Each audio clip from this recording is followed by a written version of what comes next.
उपस्थित माननीय प्रधानाचार्य, माँ भारती के इस पावन अवसर पर उपस्थित माननीय प्रधानाचार्य महोदय, अभिभावक महोदय एवं मेरे प्यारे सहपाठियों, मैं तेज प्रकाश द्विवेदी कक्षा 9वीं का छात्र आप सभी के बीच माँ भारती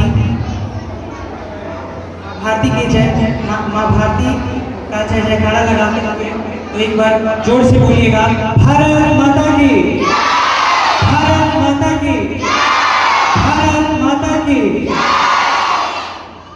प्रणाम। मैं भी वही हूँ जो आप माँ भारती का संतान। आपकी तरह मेरी श्रमों में भी तपस्वी का देश भरा है।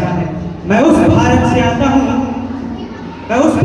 आता हूँ, जिसके होठों पर गंगा और हाथों में तिरंगा है। वो भारत जो कभी सत्यम शिवम सुंदरम, कभी वंदे मातरम, तो कभी पंजाब सिंध गुजरात मराठा द्रविड़ उत्कल गंगा है। मैं उस भारत से आता हूँ जो ठुकराए हुए लोगों की शरण स्थली बन जाता है और 7 समुद्र पार परदेसी को भी सिस्टर्स एंड ब्रदर्स कहकर बुलाता है। और यही प्रेम की पूज्य भूमि भारतवर्ष कहलाता है, भारतवर्ष कहलाता है।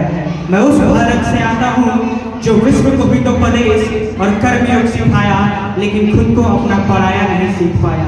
वसुधैव कुटुंब के सिद्धांत पर जिया मेरा भारत वो नीलकंठ है जो खुद विष पीकर दूसरों को अमृत दान दिया।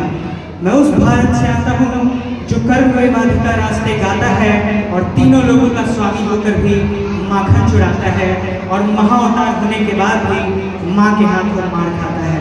मैं उस भारत से आता हूँ जहाँ स्त्री को उसके स्वाभिमान से पहचाना जाता है और एक कुंवारी माँ को महासती कुंती के नाम से जाना जाता है। मेरा भारत प्रेम का पुण्य और लोक अहिंसा का जन्म स्थान है, लेकिन नारियां अगर हो तो हमारा बच्चा बच्चा का समान है। पढ़ो हमारा इतिहास जो हमारे मस्तिष्क में छपा है। एक रावण ने हमारी माँ का हरण किया, हमने पूरी राक्षस कुल की लंका लगा दी। मैं गौतम के भारत से आता हूँ जहाँ जनहित के लिए राजपूत सन्यासी हो जाता है। मैं राम के भारत से आता हूँ जहाँ पिता की एक बात पर बेटा सिंहासन त्याग वनवासी हो जाता है। मैं उस भारत से आता हूँ जो ना कभी रुका, ना कभी झुका, ना कभी डरा है। मैं उस भारत से आता हूँ जो वसुंधरा का बेटा है। और आज मैंने अपना परिचय इसीलिए दिया क्योंकि प्रणाम करके परिचय देना हम भारतवासियों का परंपरा है।